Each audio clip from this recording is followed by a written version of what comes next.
ناظرین ایک فوری خبر جو ہے وہ آپ سے شیئر کر لیں. جیسا کہ آپ کے علم میں ہے کہ لائیو ہمارا نیوز شو ہے. وزیر اعظم عمران خان جو ہے وہ لاہور میں موجود ہیں. ان کی دیگر مصروفیات بھی ہم نے آپ سے شیئر کی. صوبائی کابینہ کے اجلاس کی صدارت بھی کی انہوں نے, جس میں پنجاب گورنمنٹ کی پرفارمنس کے حوالے سے بھی کی. اس وقت جو ہے ہم آپ سے شیئر کر لیں کہ لاہور چیمبر آف کامرس کے وفد سے وزیر اعظم عمران خان خطاب کر رہے ہیں. یہ آپ سے شیئر کرتے ہیں. اچھا جی, بسم اللہ الرحمن الرحیم. میں نے آج آپ سب کو دعوت دی, اس لیے پہلے تو ویسے ہی ملنا تھا, زیادہ تر تو لوگوں کو میں جانتا ہوں, اور پھر آپ سے میں رزاق داؤد صاحب کو بھی آج اپنے ساتھ لے آیا کہ آپ کی انپٹ لیں, کہ آپ کے جواب دیں سوالوں کے, اور انپٹ لیں جو موجودہ حالات ہیں معاشی. میں صرف شروع میں دو تین چیزیں کہنا چاہتا ہوں. ایک کہ بڑا ایک مارکیٹ میں ایک خوف ہے کہ جی روپیہ گر رہا ہے اور یہ ڈیویلیویشن ہو رہی ہے, اور یہ جو ابھی حال ہی میں روپیہ کی قیمت گری ہے. لیکن میں سب بزنس کمیونٹی کے سامنے بیٹھا ہوں تو آپ یہ چیزیں سمجھتے ہیں. اگر آپ مسلسل لاسز کریں, ڈیفیسٹ بڑھتا جائے, 2013 میں $2.5 ارب کرنٹ اکاؤنٹ ڈیفیسٹ تھا, یہ 2018 میں 18.5 ارب کا ڈیفیسٹ ہے. تو جب 18.5 ارب کا ڈیفیسٹ ہوگا تو ڈالرز کی تو کمی ہوگی, اور آتے ساتھ ہی ہمیں مسئلے پڑ گئے, فورن ایکسچینج ریزروز ہمارے کم ہو گئے, قسطیں بھی دینی تھی, پیمنٹس کرنی تھی. تو اس کے تو ہمارے پاس دو چوائسز تھی. ایک ہم سیدھے چلے جاتے IMF کے پاس, دوسری ہم نے کوشش کی کہ یہ جو ڈیفیسٹ ہے اس کو کم کرتے جائیں اور پھر دیکھیں کہ ہماری سچویشن کیا IMF کے ساتھ. کیونکہ IMF کی جو کنڈیشنلٹیز ہیں نارملی وہ ایک اکانومی کو اتنا سکویز کر دیتی ہیں اور سارا بوجھ گر جاتا ہے عام عوام پہ, بے روزگاری ہوتی ہے, مہنگائی بھی بڑھ جاتی ہے ان کی. تو اس لیے کوشش یہ تھی کہ اس سچویشن میں ہم کم سے کم ڈپینڈ کریں IMF پہ. تو ہوا یہ کہ ہم, اللہ کا شکر ہے, اچھی ہمیں رسپانس ملا سعودی عربیہ سے بھی, UAE سے بھی, چائنا سے بھی, اور ہم اب نیگوسیشن میں ہیں. ابھی ہم نے فیصلہ نہیں کیا, ہم نے پریلیمنری ٹاکس ہوئی IMF سے, اور پھر ابھی آگے مزید مہینے کے بعد پھر سے ٹاک شروع ہوں گے. لیکن آپ کے لیے میں صرف جو بات آج کہنا چاہتا تھا کہ دیکھیں, جو میرا یہ 100 دنوں کے اندر جو میرا تجربہ ہے گورنمنٹ کا, میں یہ سمجھتا ہوں کہ یہ حالات برے ہیں اس وقت, لیکن جس طرح کا انٹرسٹ دنیا میں ہے پاکستان کے اندر, یہ میں باہر بیٹھے ہوئے مجھے بھی اس چیز کا اندازہ نہیں تھا. ہمارا پہلے تو یہ جو سچویشن ہم نے نکلنا اس سے کیسے ہے, اس کے لیے ہم 4 چیزیں کر رہے ہیں. ڈالر کی شارٹیج ہے نا, تو اس کو ہم کور کرنے کے لیے 4 چیزیں کر رہے ہیں. ایک, ہم ایکسپورٹرز کو پوری طرح مدد کر رہے ہیں ان کی ایکسپورٹ انڈسٹری کی, تاکہ وہ کمپیٹ کرے, ہماری ایکسپورٹس بڑھیں. تو رزاق داؤد کو میں اس لیے دعوت دی تھی تاکہ یہ آپ کو جو بھی آپ نے مزید اس کے اوپر سوال پوچھنے ہیں, انسینٹیوز وہ پوچھ سکتے ہیں. دوسری چیز یہ تھی کہ جب ہمارے اوورسیز پاکستانی کے ریمیٹنسز آ رہے ہیں, تقریباً $20 ارب کے آتے ہیں, ہمارے خیال میں کہ اگر ہم ان کو انسینٹیوائز کر دیں تو یہ 10 ارب اور مزید ریمیٹنسز آ سکتی ہیں. وہ ہم نے پورا شروع کر دیا ہے, ان کے لیے پورا پلان بنا لیا ہے کہ ہم ان کو کیسے انسینٹیو دیں گے کہ یہ اپنا پیسہ حوالے ہنڈی کی جگہ ایک بینکنگ چینل سے بھیجیں. تو اس کے لیے پورا ہمارا پلان بن گیا, اور وہ ابھی بھی نظر آ رہا ہے, تھوڑی تھوڑی ریمیٹنسز میں بڑھنی شروع ہو گئی. تیسری چیز ہے انویسٹمنٹ, اور انویسٹمنٹ ہی ہے جو کہ ایونچولی ملک کو اٹھاتی ہے. اور میں یہ آپ کو کہہ دوں کہ ابھی تو ہمارے 100 دن ہوئے, لیکن ماشاءاللہ جو اس وقت انٹرسٹ ہے پاکستان کے اندر انویسٹمنٹ کا, فورن انویسٹمنٹ کا, وہ ہمیں نہیں اندازہ تھا, جو میں باہر بیٹھے ہوئے ہمیں نہیں اندازہ تھا کہ اتنا پاکستان میں انٹرسٹ ہے. اور جو میں نے گیدر کیا وہ 3 وجہ ہے جس کی وجہ سے باہر کے لوگ پاکستان کی طرف دیکھ رہے ہیں انویسٹمنٹ کے لیے. ایک یہ کہ پاکستان کی جو جیو اسٹریٹجک پوزیشن ہے وہ بہت زبردست ہے, بڑی مارکیٹس ہیں, جس وقت بھی حالات اچھے ہوتے ہیں افغانستان کے, ہندوستان کے, چائنا سے ویسے کنیکٹیوٹی ہے, سی پیک سے, تو لوگ سمجھتے ہیں کہ نمبر 1 جیو اسٹریٹجک پوزیشن بہت اچھی ہے.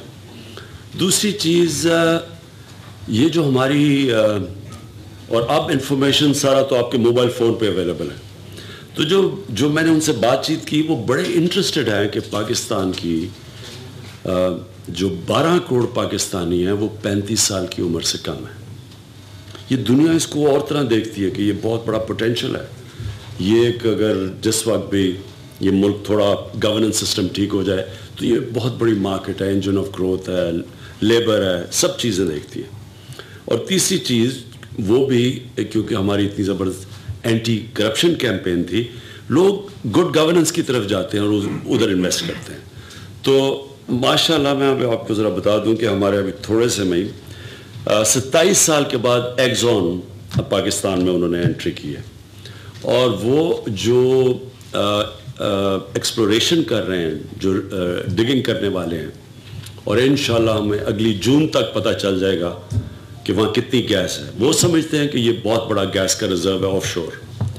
تو یہ جو وہ اگر خیر یہ چانس ہے کہ نہیں بھی نکلے, لیکن وہ سمجھتے ہیں کہ اس کے اندر جو انہوں نے اوپر سے دیکھا ہے وہ سمجھتے ہیں کہ وہاں 50 سال کا میسو گیس ریزروز ہیں. تو وہ 20 سے ابھی تو $200 ملین کی انویسٹمنٹ لے کے ہیں, لیکن آگے لانے لگے. سوزوکی 450 ملین کی انویسٹمنٹ لے کے آ رہی ہے, کوک 500 ملین کی, پیپسی 800 ملین کی, اور جو ابھی کل ایک فاؤنٹن ایک کمپنی ہے باہر سب سے زیادہ کارز دنیا میں بیچتی ہے, تو انہوں نے $900 ملین کی فیصلہ کیا ہے کہ پوری کار کی مینوفیکچرنگ پرائیویٹ ان کی کولیبریشن ہے پاکستانی کمپنی کے ساتھ, وہ انویسٹ کرنے لگی ہے. تو یہ بڑی ایک اچھی چیز ہے. ابھی ملیشیا گئے تھے, ملیشیا میں بڑے انویسٹرز انٹرسٹڈ ہیں جس میں حلال میٹ مارکیٹ جو دنیا کے اندر تقریباً $2000 ارب کی اب بن گئی ہے, حلال میٹ مارکیٹ, جس میں پاکستان کا بہت بڑا شیئر ہو سکتا ہے. تو وہ میں جب وہ پرسوں تقریر کر رہا تھا تو لوگوں کو عجیب, لوگوں نے سمجھا کہ میں کٹوں کی بات کرنی شروع کر دی ہے, لیکن وہ ہم ریئلائز نہیں کرتے کہ ہم تھوڑی سی بھی چیزیں کر کے یہاں کتنا بڑا فرق پڑ سکتا ہے. 2000 ارب کی مارکیٹ ہے حلال میٹ کی, پاکستان کی اس کی کنٹریبیوشن ہی نہیں ہے. تو ملیشیا میں مجھے وہاں کمپنیز حلال میٹ کی کمپنیز نے کہا کہ وہ پاکستان میں انویسٹ کرنا چاہتی ہیں, اور وہ یہاں سٹینڈرڈ, اصل میں ہمارا پرابلم بھی ہے جو گوشت بھی ہے اس کی سٹینڈرڈائزیشن نہیں ہے, اور ایک ڈیزیز ہے فوٹ اینڈ ماؤتھ ڈیزیز, اس کی وجہ سے بھی ایک پرابلم ہے کہ ہمارا گوشت لیتے نہیں ہیں لوگ. تو وہ کمپنیز آنا چاہتی ہیں یہاں, اور وہ سمجھتے ہیں کہ پاکستان میں بڑا پوٹینشیل ہے. تو ہم یہ جو کرتے ہیں کہ وہ جو بھینس کا بچڑا اس کو جلدی مار دیتے ہیں اس لیے کہ وہ دودھ پیتی ہے بھینس کا, ریئلائز نہیں کرتے کہ وہ 1.5 سال کے بعد پورا ایک آپ کے لیے سورس آف انکم بن جاتا ہے اتنا بڑا گوشت. اور صرف 10,000 کی اگر ہم مدد کر دیں ایک کسان کی, صرف 10,000 روپے, تو وہ پورا کا پورا اس میں بھینس آ جاتی ہے. میں یہ صرف آپ کے سامنے رکھ رہا ہوں کہ پوٹینشیل بڑا ہے پاکستان میں, اور انشاءاللہ آپ خود دیکھ لیں گے کہ یہاں کس لیول کی اس ملک میں انویسٹمنٹ آتی ہے. اب جو آخری چیز, جو چوتھی چیز ہے وہ ہے منی لانڈرنگ. ہمارا جو منی لانڈرنگ سے نقصان ہے وہ اندازہ لگایا جاتا ہے, یہ اسٹیٹ ڈپارٹمنٹ کی رپورٹ ہے کہ 10 ارب ڈالر کی سالانہ منی لانڈرنگ ہے. تو اگر ہم اس کے اوپر, اور اب ہم نے کل آخری میٹنگ کی ہے اور اگلے ہفتے ہم پوری لیجسلیشن اس کے اوپر لے کے آ رہے ہیں, زبردست کلیم ڈاؤن کرنے لگے ہیں منی لانڈرنگ کا. کیونکہ ہو یہ رہا ہے کہ وہ ریمیٹنسز آتی ہیں, بیچارے ہمارے محنت کش لوگ بھیجتے ہیں, اور یہاں سے منی لانڈرنگ ہو کے پیسہ 10 ارب ڈالر باہر چلا جاتا ہے.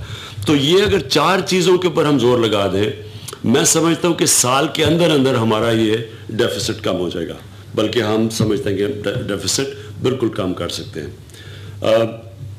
میں نے یہ صرف آپ کے سامنے اس لیے رکھی, اور آخر میں جو بات اب میں یہ کرنا چاہتا ہوں وہ یہ کہ اس ہماری گورنمنٹ کی اب فلاسفی بالکل بدل گئی ہے.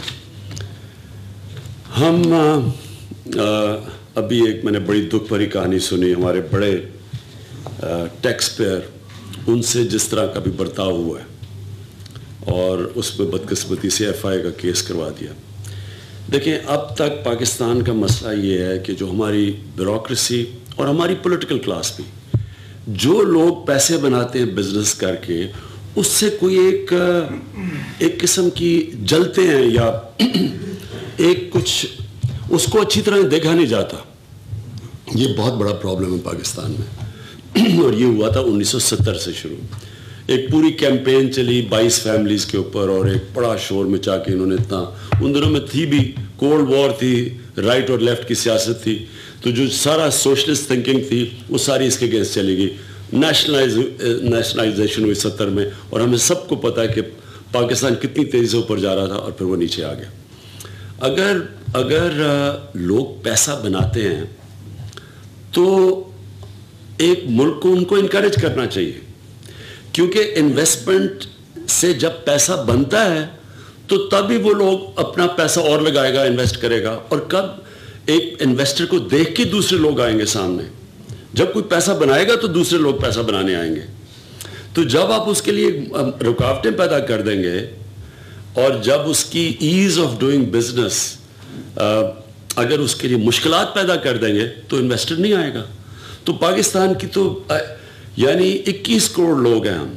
آپ ذرا فورن انویسٹمنٹ دیکھ لیں پاکستان میں کتنی ہے, بلکہ الٹا ہو گیا ہے, یا ڈی انڈسٹریلائزیشن ہو گئی ہے پاکستان میں.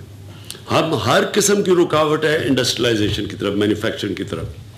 اور اسمگلنگ ایک وجہ ہے, اسمگلنگ کی وجہ سے وہ کمپیٹ نہیں کر سکتے. جدھر فیکٹریاں بنی ہوئی تھی وہاں ریل اسٹیٹ بن رہی ہے. تو ہم یہ پوری ایک سوچ بدل رہے ہیں. ہم نے پورا انسینٹیفائز کرنا ہے لوگوں کو انویسٹ کرنے کے لیے, بزنس کو موقع دینا ہے. ایز آف ڈوئنگ بزنس میں پورا اب ہم ایک آفس بنا رہے ہیں جو ہر قسم کی آپ کی رکاوٹیں دور کرے گا. اور جو مجھے افسوس ہے کہ جو آج میں نے بھی چیز سنی ہے کہ جس طرح کا ایک پاکستان کے ہائیسٹ ٹیکس پیئر سے جو برتاؤ ہوا ہے, انشاءاللہ یہ اب ہم پرائم منسٹر کے آفس سے ہم پوری کوشش کریں گے کہ لوگوں کے لیے آسانی ہو بزنس کرنے کے لیے.